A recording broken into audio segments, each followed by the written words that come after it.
The most wonderful time of the year. Although, let's be honest, around the holidays, things really add up. But here's the good news. Only at Verizon, you can get a single line for $50 per month when you switch and bring your phone. So, while ice skating for two is definitely costing more, here at Verizon, you can save. Gifts for your third cousins? Steep. A single line with Verizon? Not so steep. A real tree? Pricey. A single line with Verizon? Less pricey. Flights to see Mima and Pops? Those are up. A $50 per month single line? That's down. Even a trip to the Atlanta Holiday Market will cost you more. But with Verizon, you can switch and bring your phone for just $50 per month for a single line on unlimited welcome, with autopay plus taxes and fees. All this to say, during the holiday season, when everything is costing more, you can get more for less right now at a local Verizon store. $15 monthly promo credits applied over 36 months with a new line on unlimited welcome. In times of congestion, unlimited 5G, 4G LTE may be temporarily slower than other traffic. Domestic data roaming at 2G speeds. Additional terms apply. Welcome. This is Keeping It Real on Purpose, and I am your host, Edna White. We want to welcome you today and thank you for being present and spending the time with us. This is the place for an in-depth conversation about your life purpose, personal wellness in every aspect of your life. We talk about real-life issues to develop life, relationships, and business on purpose. We keep it real. And today on the show, we're excited to have Evan Tzivanakis, Executive Coach Asia. I want to find out exactly what this means because I'm totally excited. So welcome, Evan, to the show. Edna, nice to see you. How are you? Pleasure to be here, good. And thank you for the invitation. Oh, I am so excited because, when I saw Executive Coach Asia, I was like, whoa, let me find out what he's talking about. So I see that you are on the leadership development part of this scheme of life. You show up as a developer of leadership. Can you talk about what you do for the organizations?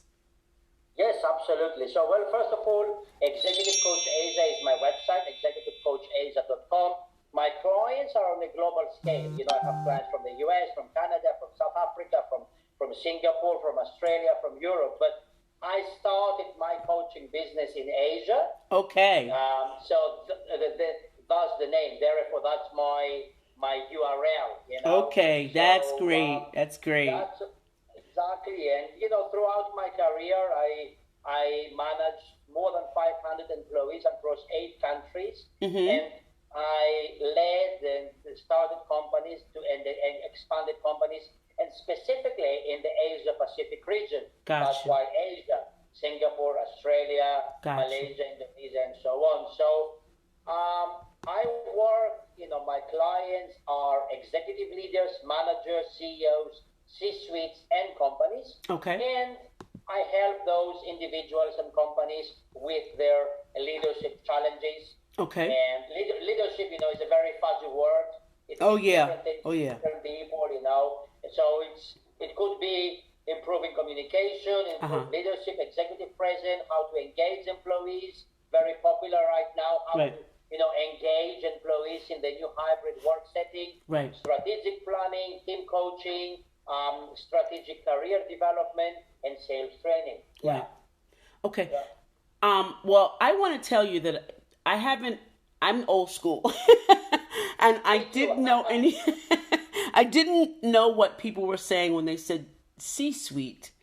And I was like, what is that? And not until I read about it, I started, researching because I wanted to know what it was, because I wanted to know what people were saying. Yeah.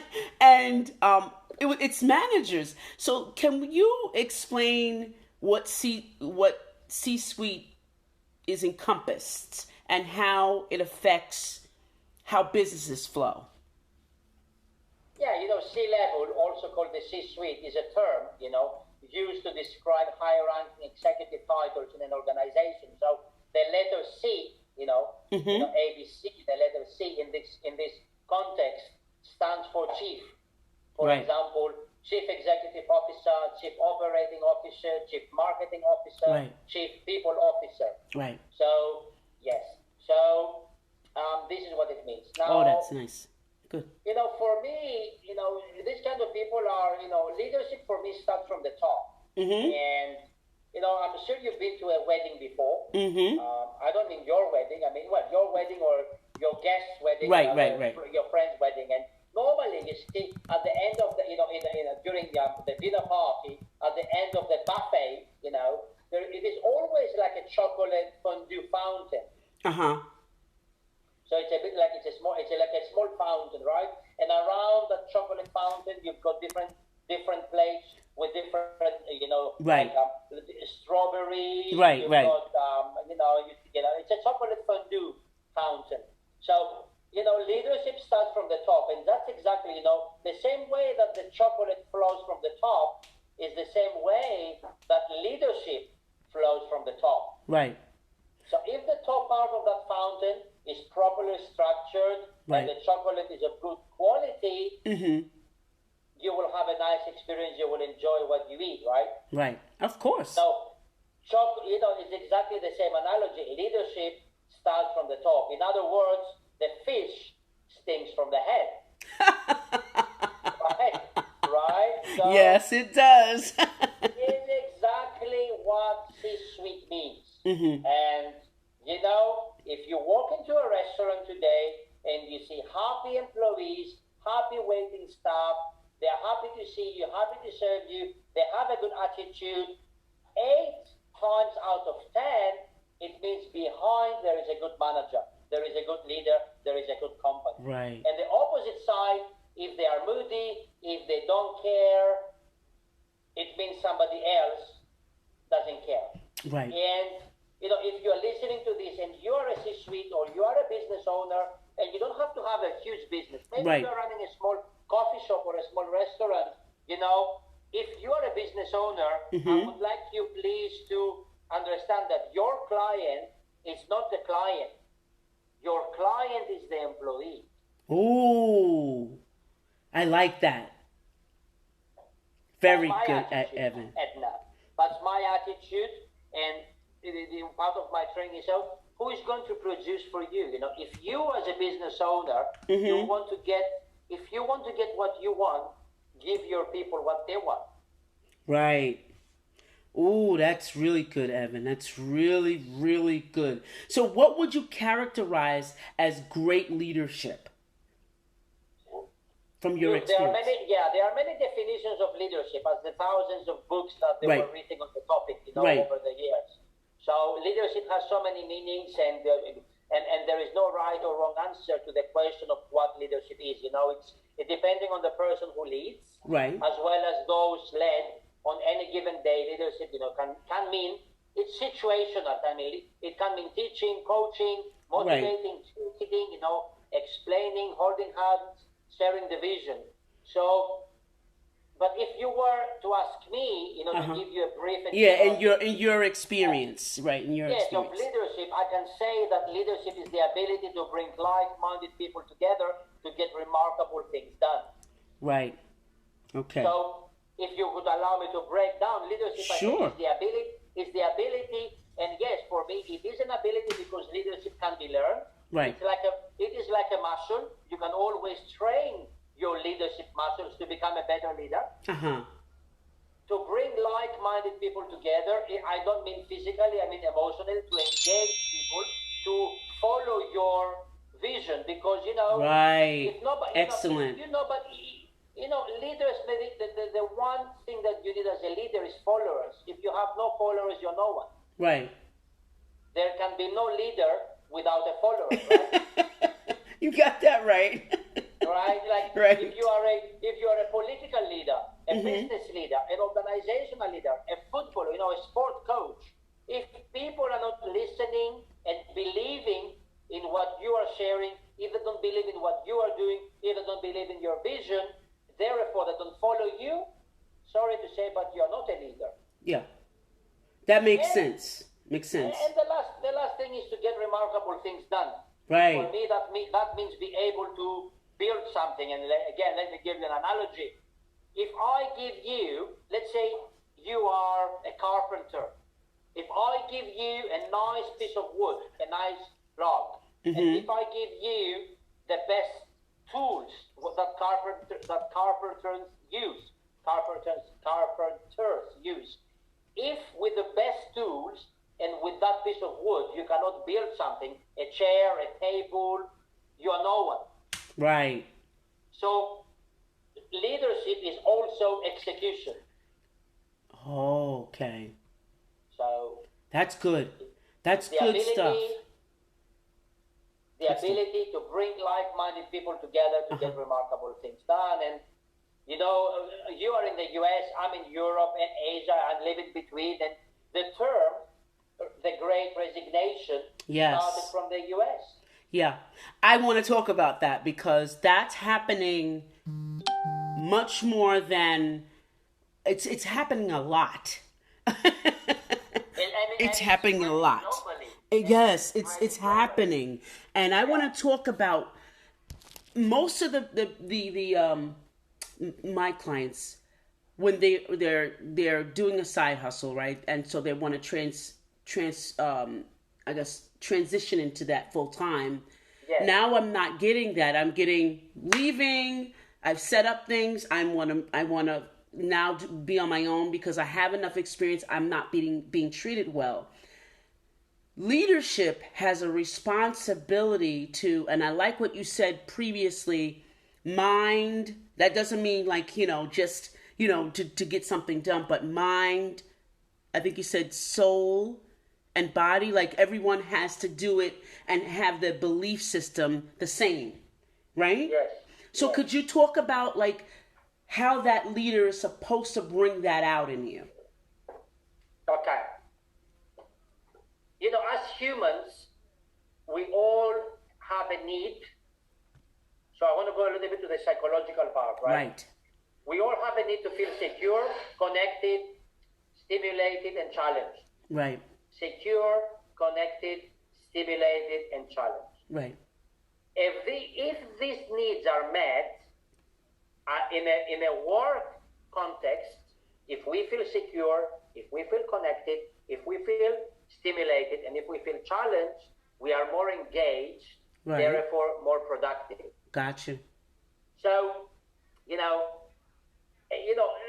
security, it's a feeling of well-being. For example, am I safe? Right. Is my job safe? Is the leader safe? Right. Do I feel safe next to him, next to her? Or am I safe? You're asking me to come to work, but am I safe with so many people around the same working place with COVID?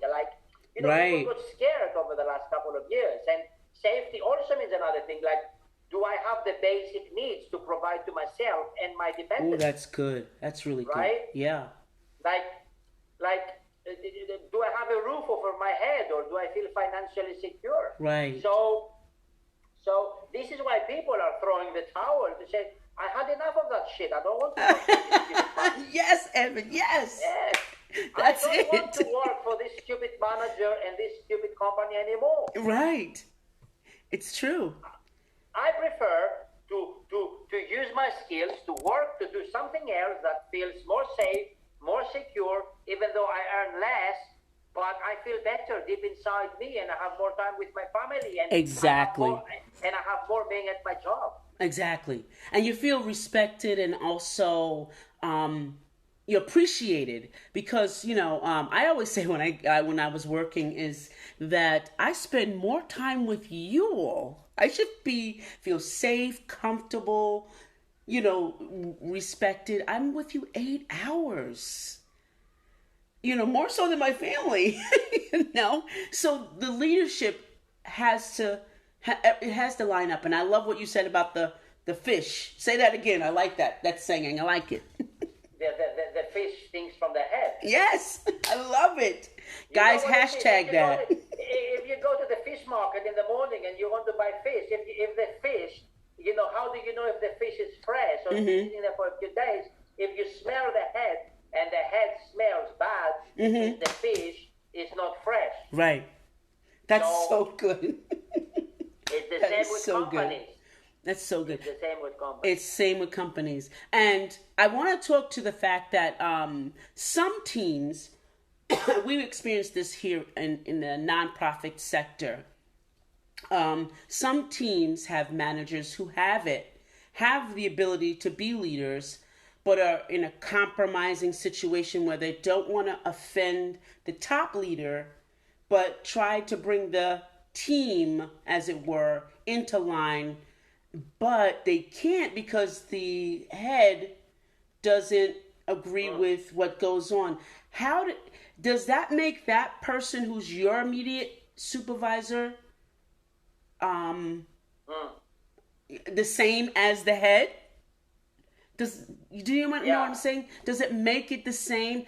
How can you be a manager? Let's talk about, you either gotta, my mom calls it, you either gotta shit or get off the pot. You can't be passive aggressive as a manager. Look, I look, being in middle management, being the sandwich. I call it the sandwich. Yes, middle management. Yes. Yeah, it's really the toughest job to be. Right. Okay. It's more difficult. It's easier to be an employee or a C-suite than being in the middle, than being a supervisor, a team leader, or a manager. Right. Because you want to keep your people underneath you productive, right, and above you happy. So how do you do that? It's not easy. It's not. And it's not easy. And I have a lot of respect and yes, it's not easy. So. And this is why, it's look, in leadership, you have two types of leaders. You have the leaders who are leaders by position. Right. And disposition. Right. What do I mean? Right. If I'm the CEO of a company, someone put me there. Right. I was not, I am not a political leader. I am not an elected leader. Right. I got promoted or I got hired from outside. So I am a leader by position. Mm-hmm. And at the same time, you have some other people that are leaders by disposition. Let me explain. Please do. They are not the head of the department or the head of the company. They might be a supervisor, a manager, or even an employee, but they act as leaders. They support team members. They roll up the sleeves. They don't blame others. They are on time. They are easy to work with. Mm-hmm. So those leaders are leaders by disposition. Right. No one made them a leader, but they work and they act as a leader for the common benefit and well-being of the team. Right. So now, if you are a leader by disposition, mm-hmm. sooner or later, you will become a leader by position. Ah, how is that? You will get promoted, okay. People will notice, maybe you will get headhunted, maybe okay. you will start gotcha. your own business, gotcha. Because you have the skill, you have the soft skills, right. You have the people skills. Right. So now the ikigai, the sweet spot, right. is being a leader in position with the skills of the leader from this position. That's the best place to be. Right. Okay. Because you are the leader by position, you are the CEO, you are the department head, you are the business owner, but you're also by disposition means you know how to treat people, right. You know how to resolve conflict, you know how to deal with situations. Mm-hmm. And Edna, through my coaching experience as well as my practical experience when I was a manager in C-suite and when I was running companies. Right. I've seen companies and I coach companies that they are doing very well in the market with a very average product because they know how to manage people and manage situations and manage in general. Right. And at the same time, I also see companies and I coach companies and I train companies that their product is very good. It's technically the best product in the market, mm-hmm. good. But they struggle to scale because they don't know how to manage things internally. Ah, that's very good. Yes, yes, very good. Yes. Especially now with the remote work setting, with hybrid work setting, how are you going to engage and energize and not micromanage the people that work from home? Right. do you have the right structure in place, or are you going to become a micromanager, Right. And can that happen? Because we've just experienced that kind of leader who's not really, I would say, who's by what does it say? By position, can now the frustration kind of go to them and say, oh, well, they're working from home. How do I manage it? They hadn't gotten that skill. Is that when you come into play? Yes, you hit the nail on the head, and you use the word frustration. It's a very common challenge lately, and that's exactly lately over the last, I suppose, around 15 months, 15 to 20 months, my leading teams causes frustrations nowadays for many managers and executives. And you know what is one of the most common phrases, when potential clients come to me, they say to me, Evan, we have a high turnover on our team. Yeah. Or our team is not engaged. Right. Nowadays, leading teams causes, as you said, frustration for many managers and executives. And there are many reasons for this dilemma, from lack of clear goal to unclear roles, personality conflicts, unrealistic timelines, poor communication. And this is specifically real for teams that work ad hoc, which are groups that come together. Yes. Because this kind of groups, they come together for a period and then yes. split up, Yes. So very little work has been done about these types of teams, although they are very common in organizations. Yes. Me, as a coach, this is where I come in. I help leaders, department heads, C-suites, and members of the team to discover what is working well and what can be improved. Right. Oh, this is so good. This is really, really good. Evan, this is so good because, like myself, I experience, I want to say frustration and fatigue with those ad hoc committees. Like they would create the committees because the other committees weren't working. So they would create another committee to kind of like find out why it's not working. So you end up in all of these. Right now, I actually coach two nonprofits, one from the US and one from Australia. Okay. Obviously for NDNA reasons, I cannot disclose the names. Right. But I've noticed that, especially when it comes to board development. How yes, to develop their board. Absolutely. Yes, especially, this kind of board members that don't have a financial benefit from being part of that nonprofit. Right. It's challenging to engage them sometimes. Yeah. And it's very frustrating. It really is very frustrating. I'll give you an example. One of my latest clients is a technology firm. And they're not big. They're only 15 people. And that technology firm is experiencing high turnover. And we discovered through my coaching that a root cause was that their project leaders were strong at basic, very strong at project management. Right. But they lacked the softer skills in creating a true high-performance team. Yeah, that's good. That's really good.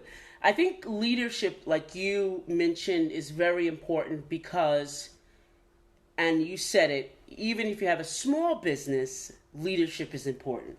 If you have, a C-suite, you're a manager for a C-suite, it's important because that's the way everything is built right now.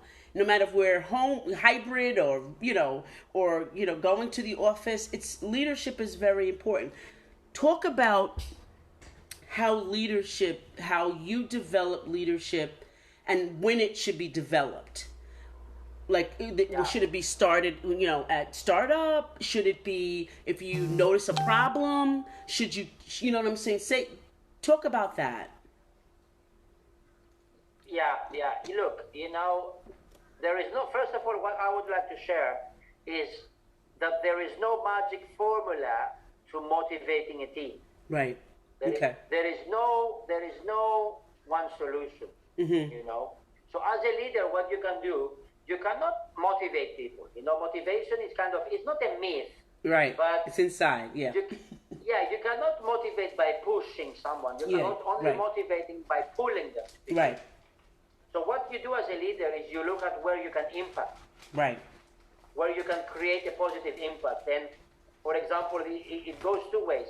First of all, is by having a relationship with your team on an individual basis, you will start to learn how to engage them and how to provide stimulation and development. Right. Because you will understand their big why they do what they do. Right. Exactly. And you will be surprised that people, why they do what they do. You know, you will be surprised that some people might work in your company because your company is 10 minutes drive from their house. That's funny. Okay, I'm sorry. I'm glad I make you laugh. Yes, listen, I work here, the salary is okay, I can get better, but I'm only 5 minutes drive, and it's convenient because I have to drop my kids in the local school, so yeah. It takes me 5, you know. Yeah. So know your people. Right. And number two, on a team basis, you motivate by creating the right environment, and a right environment is where they feel connected, as I said, you know, where they feel secure, safe, and challenged. Right. And leadership is, you know, if you wake up, you know, this is the thing sometimes with managers and CEOs, you know, if tomorrow morning you wake up and you have a toothache, who are you going to call? Right. Who are you going to call if your tooth aches tomorrow morning? Who are you going to call? Right. Probably no. You're going to call your dentist, right? Yeah, you're going to call your dentist, right, of course. You're not going to call the foot doctor. So if you wake up tomorrow morning and you have water on the floor, there's something in the sink, something broke. I'm going to call the plumber. I'm going to call the plumber. Yeah, but the thing is, when a leader or a manager or a C-suite, they wake up in the morning and they realize, you know, the sales are down, another team member resigned, somebody is late, the team is not developing, they don't think, oh, I need a coach. Right. They don't think like that. Right. They think, oh, shit, I can't be bothered to go to work. Right, I can't be bothered. That's what they say, oh, another one, we're used to it. You know, they fan it off. But they really have to look at that. Yeah, they have to look at it. They don't say, oh, I need a coach. Right. But, you know, so what I want to say, please let's understand that management and leadership and scaling companies, it's an ability. Right. It is something that you can actually learn with practical coaching and training solutions, providing, and I say providing with a capital B, providing you want to learn. providing if you want to. Learn, because I'm going to make you laugh again, and I like it. Edna, you can bring the water to the horse, but you cannot make the horse drink. You sure can't. And I always used to think they needed to drink. I always used to think they needed to drink. But it's just like everything else. They don't want to. They don't want to. And Edna, leadership starts from the family. Ah. Oh, explain that. Hey, look, I believe that if you're a manager in C-suite, if you cannot, whatever, you live with a partner, you are married, if you cannot lead under your roof, you cannot lead under an organizational roof. Oh, that's heavy. That's really heavy. Yes, I see leaders for their life is a mess. They're married, they have girlfriends, they are cheating right, left, and center. Yeah. Everything is a mess. Their company is a mess. Yes. And people are not happy.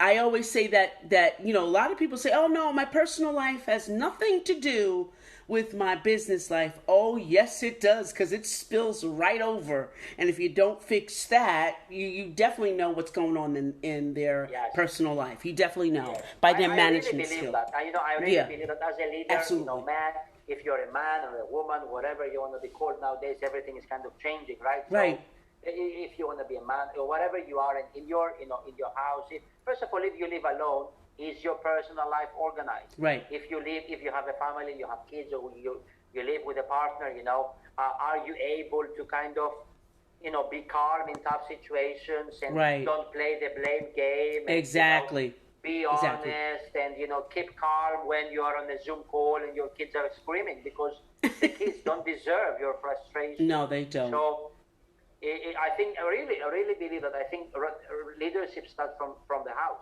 Right. And it's great that you said that. Fulfillment. You have to have fulfillment in order to be a great leader. You have to at least try. Yes. At least try to have fulfillment. And if you don't, take some time out, and make sure that you have it, because leadership, you can't lead someone to do something that you're not doing.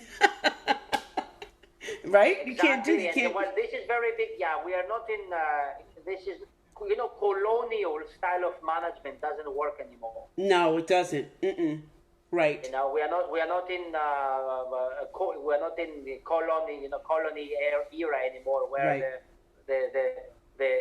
where the Westerners go to somewhere and they say, you're gonna do what you do to the Aboriginals or to the locals. So Right. Colonial style of management doesn't work. Doesn't work. It doesn't. It doesn't. And it's showing up because of the Great Resignation, that's happening now. And I don't think it even has to do with. I think it has, some lessons that we learned through COVID. Yes. Yeah. I think that is true, but I think people now realize they gotta, how you get a space of time and you just sit with yourself, and then you realize you get some clarity, and then you realize, like, wow, I was really being not talked nice to, when you go back. That's why, exactly, that's why it is not the Great Resignation, it is the Great Reevaluation. Yes, I love it. Audience, hashtag that. Say it again, Evan, say it again. Yes, it is not the Great Resignation. People resigning is Love the it. outcome, but in reality, it is the Great Re-evaluation of what the fuck I want to do.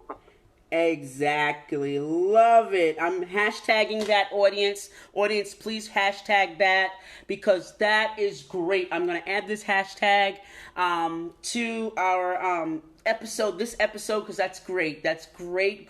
And this is why you see companies, Edna, that pre-pandemic, you see the companies that before the COVID and before lockdowns and everything, those companies that when everything was kind of how it was, right. The companies that back then treat the people right, engage them, right. keep employees happy, right. they train them. Yes, they might got affected a little bit, but not a lot. People stick with them. Right. See, yeah, absolutely. I agree with you 100%. This conversation, Evan, was definitely for me. I think you came just for me. I think it just came from me, but I often talk about these points, but I think you brought it home for today, for this audience, and for me. It's very important what you're saying, and audience, we're enjoying it. Remember to hashtag the Great Evaluation instead of the Great Resignation. And I'm glad to get to know you, Evan, and the executive coach, Asia. I know that what you're giving out and what your content and what you know is turning the tables. Is turning the tables of people's lives and businesses' lives and leadership. And I like that. And we appreciate you for being here today. But now we're going to change it up a little bit. And we want to learn something about you, Evan. Because I heard you say something about your wife and your kids were going somewhere, and you told them to go ahead while we do this interview. So that's great. Yes. So I know that those are... They're still waiting for me at the balcony. Okay. So I know that that little family dynamic is important to you, right? Are they the ones that kind of pushed you towards, creating this executive coach? How did you start doing this, and who was behind you? Yeah, excellent question. And yes, back in 2017, I completed because I was blessed to, I started my own business when I was 25 years old. Okay. So I'm not that old, so that's why, you see, I'm 40. I started coaching when I was like 38, 37. Okay. Because by 38, 37, I had like 12, 15 years corporate experience. Right. In the UK, in Asia, in Australia.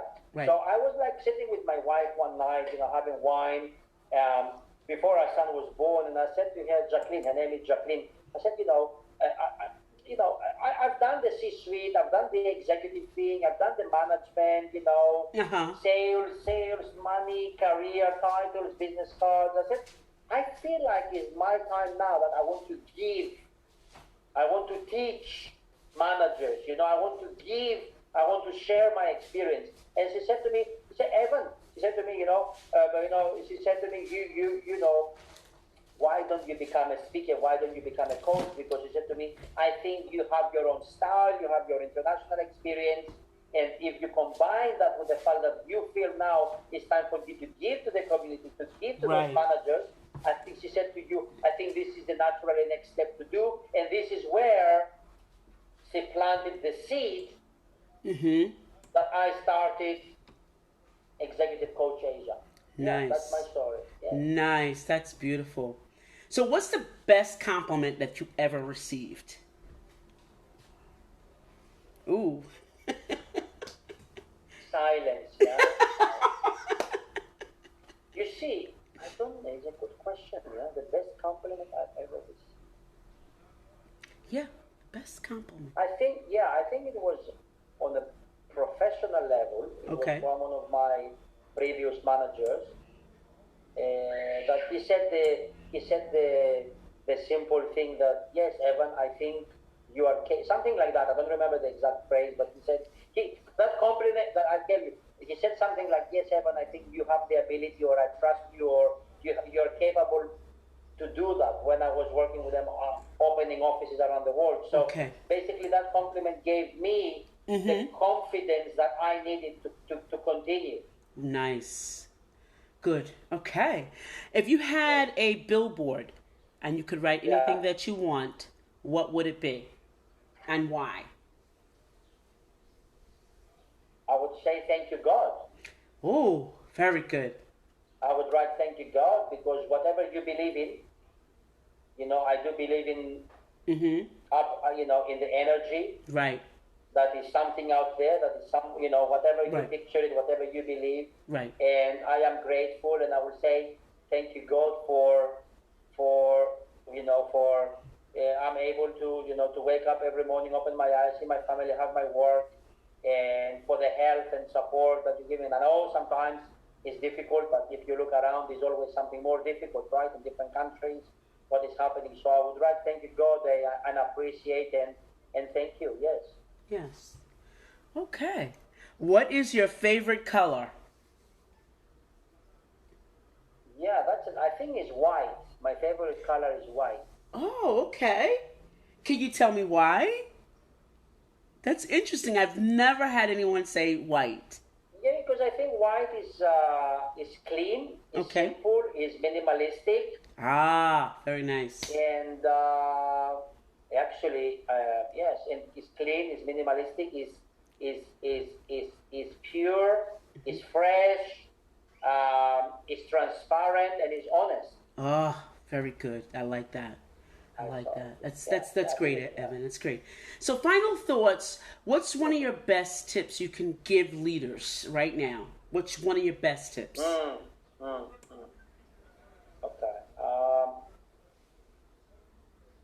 Okay. I give you a sentence.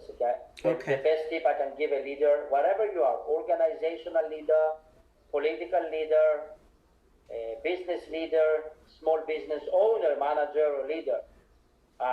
Effective leadership for me is to provide your people what they cannot provide for themselves. Oh, excellent. That's great. That's good stuff, Evan. Well, that brings us to the end of the show. Thank you, audience, for listening. Thank you, Evan, for being here of Executive Coach Asia. If you enjoyed this segment of this episode, please help and support us and share it. And, of course, look Evan up. Evan, how can we find you as an audience? You can find me online on LinkedIn. Okay. I'm quite active there. Evan Tzivanakis, Tzivanakis. Mm-hmm. You can drop me, or you can find me through my website, executivecoachasia.com. Okay. You can drop me an email, evan@executivecoachasia.com, or you can visit me where I am. You can have a cup of coffee. If I prefer face-to-face right now, I am in Cyprus, I am in Europe. Okay. If you're traveling around, I will be in Greece. Oh, nice. Yes, I will be in Greece in July, August, September, October, and so on. So offline, I think you agree, I prefer face-to-face, a cup of coffee, a glass of wine, but otherwise online, LinkedIn, executivecoachasia.com, or email evan@executivecoachasia.com. Oh, this has been very informative, very interesting, and I'm sure we won't stop talking about this. We will keep in touch. Remember, audience, to reach out to Evan. If you'd like to leave him a message, you can always press the button and leave him a message. I will make sure that he gets that question. So catch up to me online, Facebook, Twitter, LinkedIn at EJW Coaching, and I will be able to reach out to you. Remember to support us by pressing the subscribe, the like, and share around. And this is Edna White and Evan of Executive Coach Asia saying goodbye for now.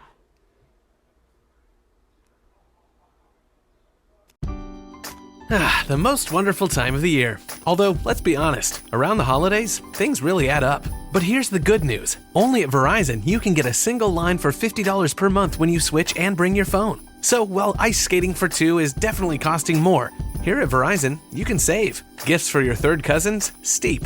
A single line with Verizon? Not so steep. A real tree? Pricey. A single line with Verizon? Less pricey. Flights to see Mima and Pops? Those are up. A $50 per month single line? That's down. Even a trip to the Atlanta holiday market will cost you more. But with Verizon, you can switch and bring your phone for just $50 per month for a single line on unlimited welcome, with autopay plus taxes and fees. All this to say, during the holiday season, when everything is costing more, you can get more for less right now at a local Verizon store. $15 monthly promo credits applied over 36 months with a new line on unlimited welcome. In times of congestion, unlimited 5G, 4G LTE may be temporarily slower than other traffic. Domestic data roaming at 2G speeds. Additional terms apply.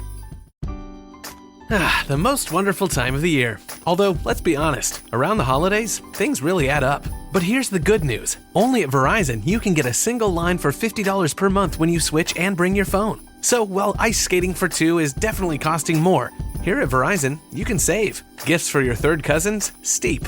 A single line with Verizon? Not so steep. A real tree? Pricey. A single line with Verizon? Less pricey. Flights to see Mima and Pops? Those are up. A $50 per month single line? That's down. Even a trip to the Atlanta holiday market will cost you more. But with Verizon, you can switch and bring your phone for just $50 per month for a single line on unlimited welcome, with autopay plus taxes and fees. All this to say, during the holiday season, when everything is costing more, you can get more for less right now at a local Verizon store.